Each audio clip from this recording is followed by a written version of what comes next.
Olá, meus amores, voltei. Sentiram saudades? A gente precisava voltar para quê? Para falar sobre aquele caso que eu liberei na quarta-feira, que deveria ter discutido com vocês na segunda-feira passada, mas por uma série de questões eu não consegui, então vou estar discutindo hoje. Para quem não lembra, o caso eu vou deixar aparecendo aí na tela agora, daquela paciente nefropata crônica, em que eu precisei, fazendo uso de trilostano, porque ela já havia vindo com diagnóstico de hipercortisolismo, e que eu precisei reavaliar se a gente queria manter a medicação ou não, mas não voltei sozinho. Olha isso que eu trago para vocês, ó. Vocês agora ouvindo só o som da minha voz, nesse momento super zen, o som dessa cascatinha aqui aparecendo e essa luzinha aqui ao fundo. Vambora, acorda pra cuspir que a gente precisa falar sobre esse caso. Então, olha só, eu fiz um monte de quizzes, ou será quiz mesmo? Não sei qual que é o plural de quiz. Quem souber, coloca aqui nos comentários pra mim. Mas eu vou falar quizzes. Mas eu liberei um monte de quizzes para vocês fazendo algumas perguntas, alguns questionamentos, né? Dentre eles, se a gente tinha que considerar paciente nefropata fazendo uso de trilostano, se isso de alguma maneira poderia prejudicar o tratamento, poderia interferir no tratamento. E 100% de vocês respondeu que sim, e de fato interrompe no tratamento mesmo. O primeiro ponto que a gente precisa estabelecer, que durante muito tempo, né, quando a gente fazia uso de mitotano, o famoso do Lisodrem, ninguém se colocava, dava muitas caras para encarar isso. Quando o trilostano veio para jogo, o pessoal começou a colocar as garras de fora e quis começar a tratar. Mas é importante que, por mais que seja um fármaco bem mais seguro da gente utilizar, não significa dizer que ele não possa apresentar algum efeito colateral para alguns pacientes em algum momento, tá?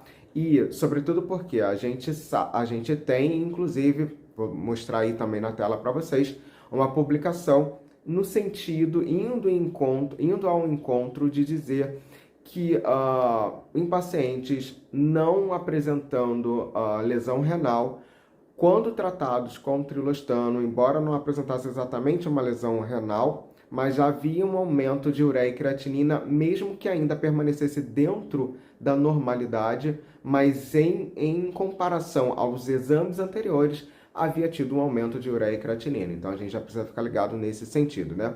E existe um outro ponto que o cortisol faz também, minha gente, que por vezes a gente não pensa ou esquece, que é algo muito semelhante ao movimento que acontece com o tratamento do gato hipertireoideu, né?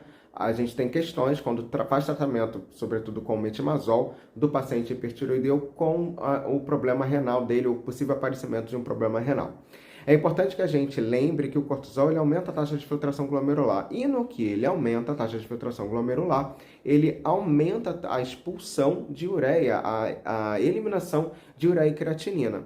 Portanto, quando a gente trata esse paciente, a gente começa a normalizar a taxa de filtração glomerular, pode ser que, na verdade, uma doença renal ela se faça presente aí, né? Ou se esse paciente já tenha alguma tendência, ou ele já tenha doença renal, mas ainda que um pouco mais sutil, pode ser que ela avance, pode ser que, na verdade, que ela dê a sua verdadeira face, estando sendo, na verdade, mascarada por conta do excesso de cortisol. Joia, que é exatamente o mecanismo que acontece com o metimazol no tratamento para hipertireoidismo felino também. Esse foi o primeiro ponto. O segundo ponto, que essa paciente ela também apresentou glicosúria. E aí eu perguntei a vocês por quê, né? Na verdade, nem por quê.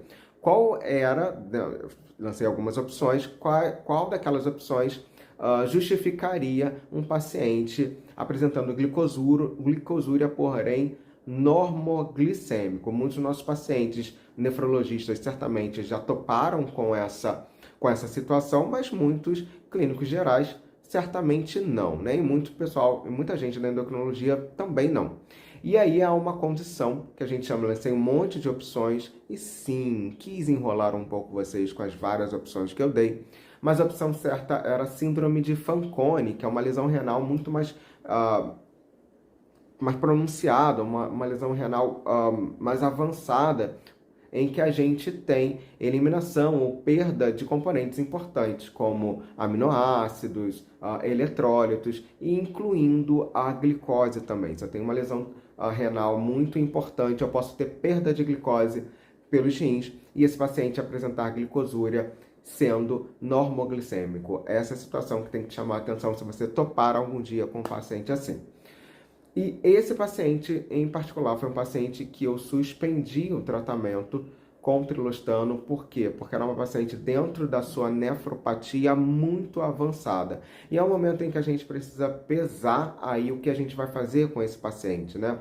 Ou por vezes você suspende, ou por vezes você diminui a dose da medicação, mas fato é que quando você trata, você precisa saber que isso pode ter um reflexo na parte renal desse seu paciente. E aí compete a você definir risco-benefício, compete a você definir o que vai ser melhor fazer com esse paciente que se apresente com lesão renal e hipercortisolismo ao mesmo tempo. Tá vendo? Por quê? Porque a endocrinologia, às vezes, ela gosta de amarrar a gente também, de pregar algumas peças, tá bom? É isso, o caso daquela semana foi esse, e essa semana a gente lança um próximo caso. Não, né? Essa semana não, porque essa semana que vem, segunda-feira, vai ser semana de carnaval, vai estar todo mundo como? Na folia, na verdade nada de folia, né? Porque a gente não vai ter carnaval, mas vai estar todo mundo descansando. E aí a gente não vai parar para conversar sobre isso, mas na próxima semana a gente lança o nosso próximo caso, tá bom? Até mais. Tchau.